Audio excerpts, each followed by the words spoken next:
Buenas tardes a todos. Como nuestro gran Cervantes le hizo decir al Quijote, Sancho, no hay mayor pecado que ser desagradecido.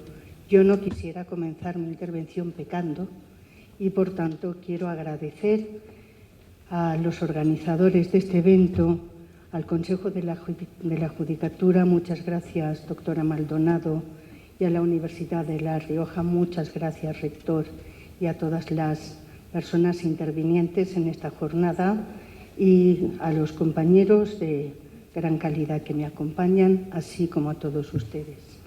Yo emularé también un poco al doctor que me ha precedido en la palabra, Ollero, porque sí que es verdad que es la tercera ocasión en la que vengo a Quito, pero la responsabilidad de que queramos volver siempre es de ustedes, porque la vuelta a España implica un baño de tanta gratitud, un baño de tanta amabilidad, que siempre, por tanto, estamos dispuestos a volver. Me corresponde a mí hablar del principio de igualdad y mujeres en la justicia constitucional. Y comenzaré introduciendo la igualdad y después ya me centraré en el tema de la discriminación por razón de sexo. Y desde luego la mayoría de los textos constitucionales más avanzados del constitucionalismo moderno, ese constitucionalismo sobre todo que surge tras la Segunda Guerra Mundial, sitúan a la igualdad como una piedra angular del edificio constitucional. Lo decía esta mañana la doctora Maldonado, confiriéndole un carácter casi triédrico. ¿Por qué? Porque por un lado se articula la igualdad como un valor superior del ordenamiento que le confiere una eficacia trascendente y que determina que toda situación de desigualdad existente cuando entra en vigor una Constitución devenga incompatible con su orden de valores y, por tanto, tenga que ser expulsada del ordenamiento. Que la igualdad sea un valor superior del ordenamiento no solo tiene una trascendencia dogmática, sino también metodológica. ¿Por qué? Pues porque conceder al criterio interpretativo igualitario un peso más fuerte que a criterios derivados de otros intereses o valores que no estén específicamente primados en un texto constitucional le confiere esa eficacia. Pero, en segundo lugar, se configura la igualdad como una igualdad jurídica, la conocida igualdad jurídica también con esas raíces aristotélicas en las que el derecho a la igualdad de trato, la igualdad jurídica o la igualdad formal implican el derecho a no ser tratado jurídicamente de manera diferente a quienes se encuentran en la misma situación. Ya lo anunció esto Aristóteles. Dicha igualdad de trato tiene un significado especial y es que limita la actuación de los poderes públicos en tanto en cuanto a supuestos de hecho iguales han de ser aplicadas consecuencias jurídicas también iguales, exigiendo que toda diferencia de trato sea razonable y proporcionada. Se exige, pues, la razonabilidad de la diferencia de trato. Pero, a su vez, la igualdad en nuestros textos actuales reclama una prohibición de discriminación por causas concretas y expresamente rechazables porque son incompatibles con la dignidad humana y que son consideradas como las categorías sospechosas de la discriminación porque son las que han dado lugar a mayor número de discriminaciones a lo largo de la historia. A ellas me referiré a lo largo de la exposición porque me centraré, lógicamente, en una de ellas, que es la del sexo. Pero, en tercer lugar, la interdicción de la discriminación, tanto de hecho como de derecho, ha de ponerse en necesaria conexión con una regulación constitucional de la igualdad sustancial o material, que, en definitiva, es un mandato dirigido a los poderes públicos en orden a la remoción de los obstáculos que impidan su cabal realización. De ahí que se ampare en esta vertiente de la igualdad material la necesidad de actuación de los poderes públicos para establecer medidas que reequilibren las situaciones de desequilibrio. De las principales causas de discriminación, generalmente los textos constitucionales nos hablan de raza, sexo, religión, nacimiento, y ninguna se olvida del sexo. ¿Por qué no podía hacerlo? Es verdad que me voy a referir a una precisión metodológica, me voy a referir indistintamente al término sexo o género, aunque sé que tiene connotaciones diferentes, pero no las voy a utilizar con carácter excluyente. Les decía que entre las principales causas de discriminación, la del sexo es la que afecta a un mayor número de personas, ya que en esta causa confluyen en la mayoría de las ocasiones otras categorías sospechosas de la discriminación.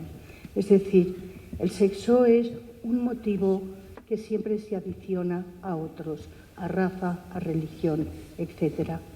Y desde luego esta situación repele el orden constitucional y por tanto exige la intervención de los poderes públicos en orden a la eliminación de todo vestigio de discriminación.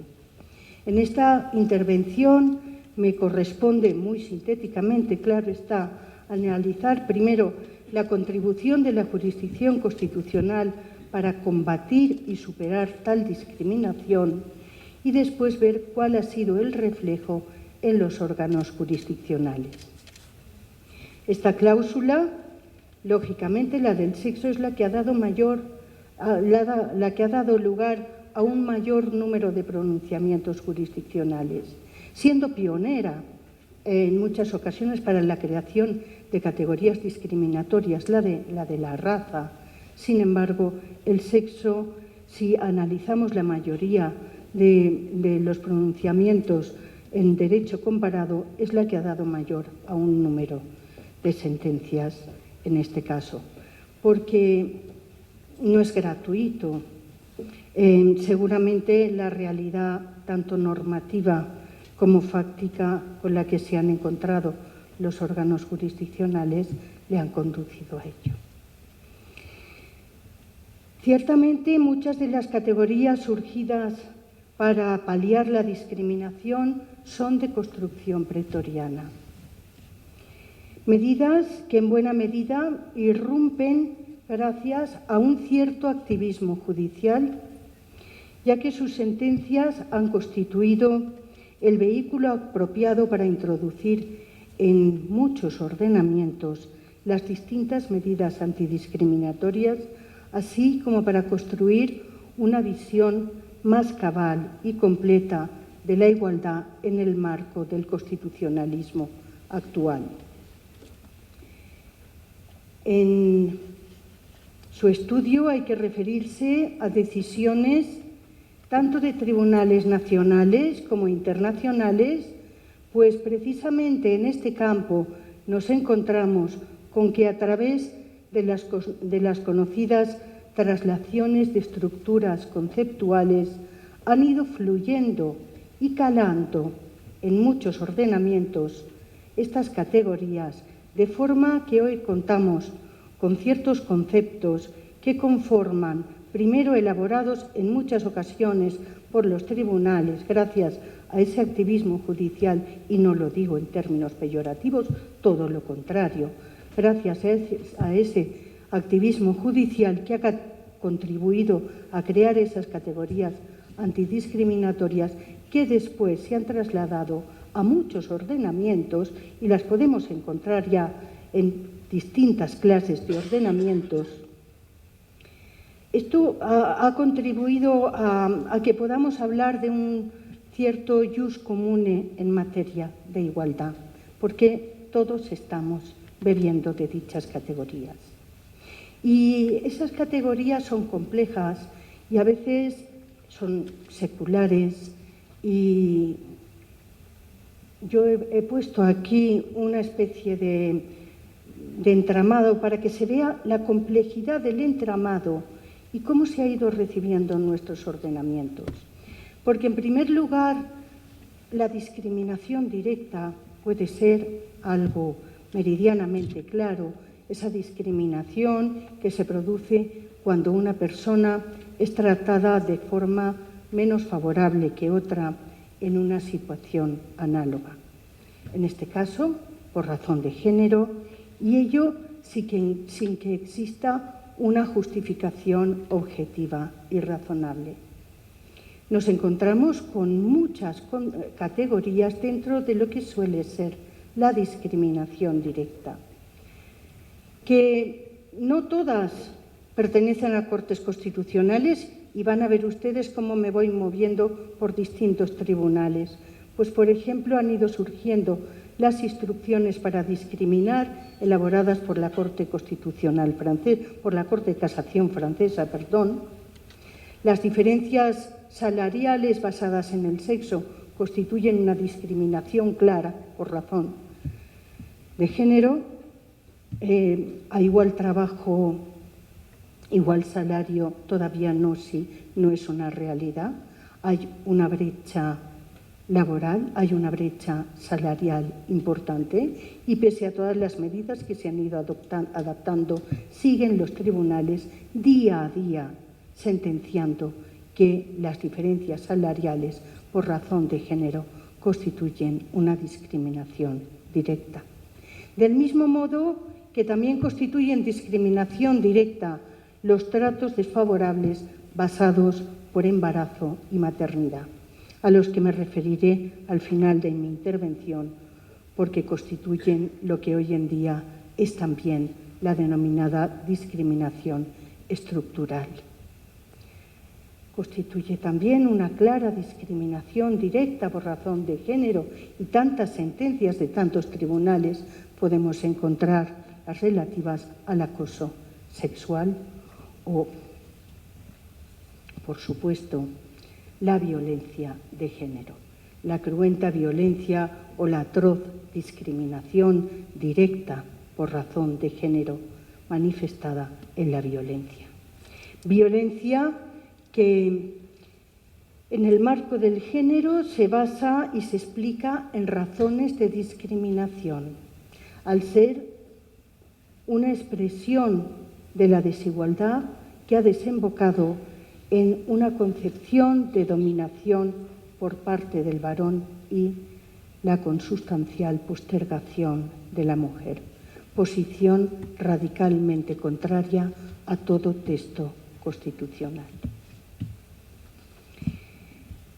La discriminación indirecta no ha sido la única construcción. También nos hablaba la doctora Maldonado que el texto constitucional ecuatoriano, y es uno de los más avanzados, porque siendo esta una categoría de construcción jurisprudencial, todavía no ha llegado a todos los textos constitucionales, que es la discriminación indirecta.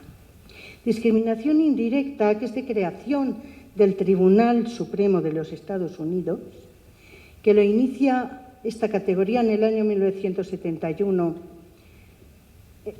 En esa primera ocasión, la causa era discriminatoria, era racial, pero después se irá extendiendo también fundamentalmente al sexo.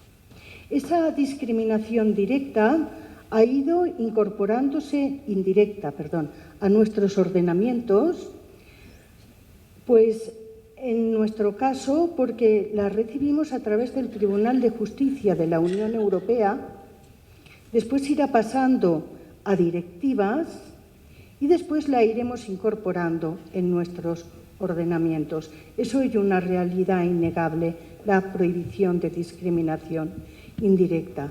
Son tratos formalmente neutros que, en definitiva, esconden una clara discriminación. Por ejemplo, se puede advertir claramente en el caso en que llega al Tribunal Constitucional Español la sentencia del caso Gregorio Marañón en el año 1994, cuando se daba distinta calificación profesional para encubrir una diferencia salarial, pero el trabajo era el mismo. Aparentemente era un trato neutro. Tú eres peón, tú eres limpiadora y por tanto te corresponde un salario diferente. Ahí, visto de este modo, no hay ninguna discriminación. La discriminación es indirecta, es encubierta y las hay muchas en nuestros ordenamientos, porque esto lo que quería era ocultar un motivo para dar mayor salario al varón que a la mujer. Hay otras clases de discriminación, además de la directa, que han ido surgiendo.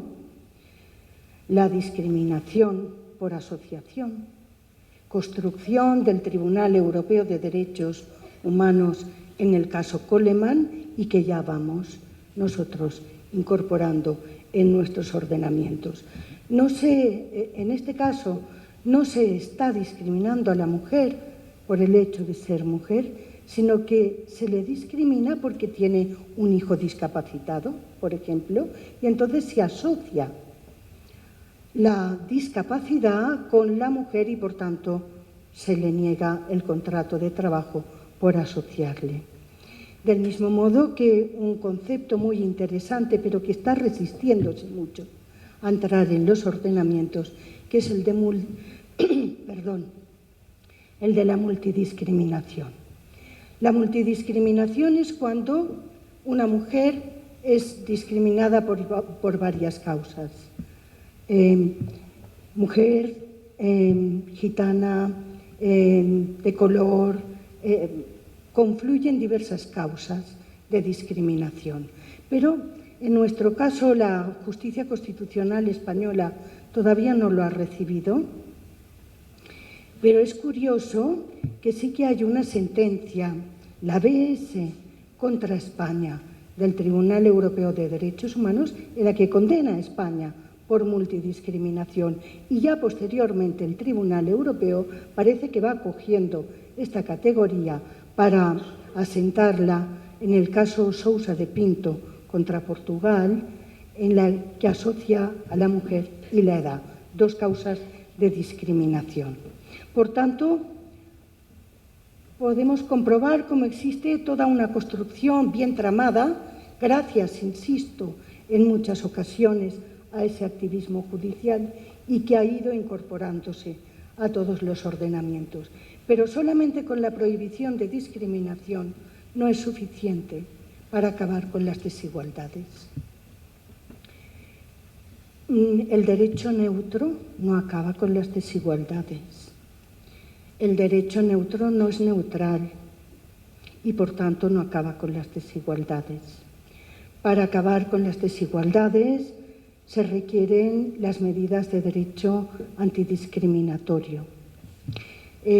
La consecución del objetivo igualitario entre hombres y mujeres permite y exige un derecho desigual, igualitario, porque si no se contemplan esas medidas de desequilibrio, si estamos tratando con un derecho neutro, lo que estamos produciendo es una discriminación por indiferenciación.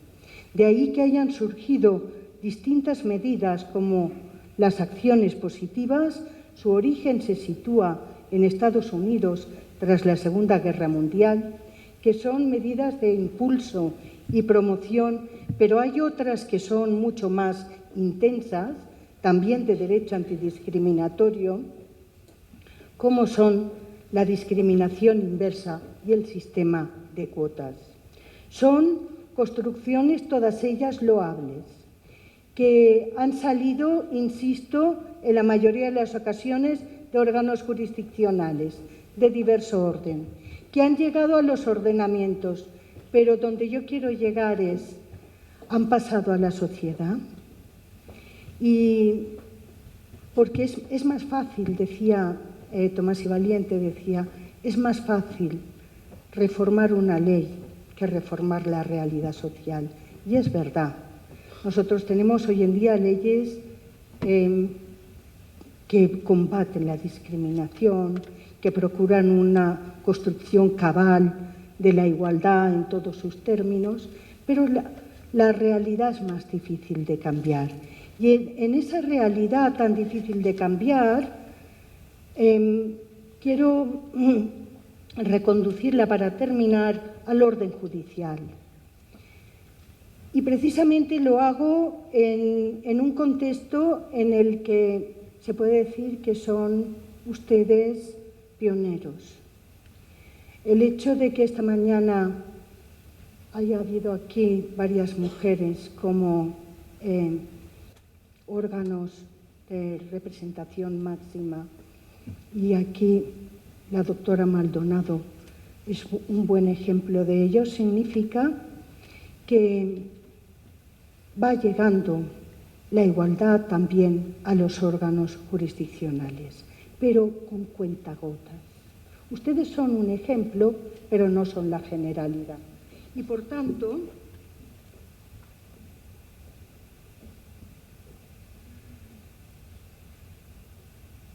quiero llegar a esta, no se ve muy bien, pero en el primer lugar, en relación con las mujeres en los órganos jurisdiccionales, están ustedes en primer lugar, pero las diferencias son abismales, van disminuyendo extraordinariamente. Pero esto también sucede en muchos ordenamientos europeos, yo diría que en la gran mayoría. Y ello ha provocado, por ejemplo, que el Pleno del Consejo General del Poder Judicial en España aprobara el segundo Plan de Igualdad de la Carrera Judicial, aprobado precisamente el día 30 de enero del año de este 2020. Un plan de igualdad que aboga por garantizar una composición equilibrada de mujeres y hombres en distintos niveles de la carrera judicial, pero no solamente ello, porque esto no es suficiente. Asegurar que toda la judicatura tenga una formación adecuada en materia de igualdad y en enjuiciamiento de violencia de género. ¿Por qué? Porque fíjense qué cifra les voy a dar en España. En el turno libre de oposición, el último, de 188 nuevos jueces y juezas que ingresaron en 2008, son los datos con los que contamos, el 71,2% son mujeres. Es decir, las mujeres estamos ahí. Lo que pasa es que las mujeres no llegamos a los órganos de dirección, ¿vale? Y ello es así también, pues hay algunas cifras en el Tribunal Supremo de 61 hombres, solo hay 16 mujeres. Y ello es así también porque la cifra que les voy a dar ahora todavía es más alarmante. Y es que en el periodo 2013-2019, el 97,3% de las excedencias por cuidado de hijos menores de edad o por cuidado de familiares dependientes, 97,3% correspondía a las mujeres. ¿Esto qué implica? Que sí, la mujer llega, la mujer constituye en el 2018 un 71,2%. En la jurisdicción constitucional la cifra es ínfima, pero cuando llega no alcanza a los órganos de dirección y además se encuentra con lo que es la denominada discriminación estructural, que es el rol, el papel que la mujer siempre tenemos asignados de creer que siempre nos corresponde a nosotros pedir la excedencia por cuidado de hijos y menores. En todo caso, mucho se ha avanzado. Esperemos que todas estas categorías que hemos ido avanzando, que constituyen una construcción, desde mi punto de vista, teóricamente extraordinaria, sigan calando no solamente en las leyes, en el resto del ordenamiento, sino que también todos los operadores jurídicos seamos conscientes de ellos, pero que sobre todo seamos capaces de trasladarlas a la sociedad y que también la sociedad se impregne de esa igualdad y de esa prohibición de discriminación. Muchas gracias. Para más información, visite nuestra página web www.funcionjudicial.gov.es o visite nuestras redes sociales.